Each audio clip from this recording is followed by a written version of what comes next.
Grâce aux objectifs du millénaire pour le développement, l'on estime en 2015 à plus de 2 milliards le nombre de personnes qui ont accès à l'eau potable dans le monde. Mais malgré ces efforts, le défi reste important pour la plupart des États, surtout sur le continent africain. En Tanzanie par exemple, la majorité des ménages ne bénéficient toujours pas d'eau potable selon les estimations. D'où l'utilité de l'innovation d'un ingénieur de 38 ans qui a inventé un filtre capable de purifier l'eau de toute substance toxique, qu'elle soit d'origine chimique ou bactérienne.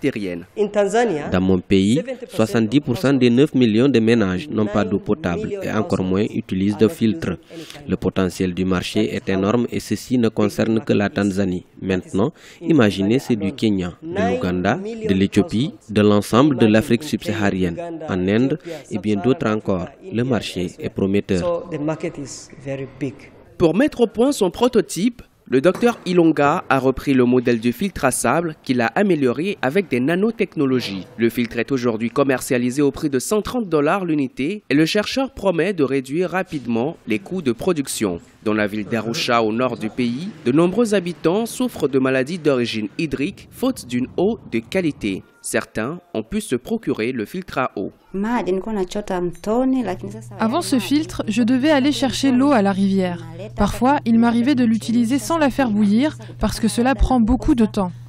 J'ai été victime de plusieurs maladies comme la fièvre typhoïde et bien d'autres maladies liées à l'eau.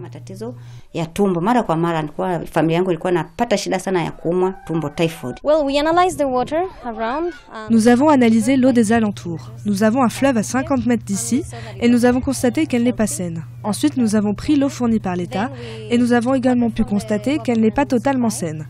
Pourtant, nous voulons le meilleur pour nos enfants et c'est pourquoi nous avons décidé d'acheter ce filtre.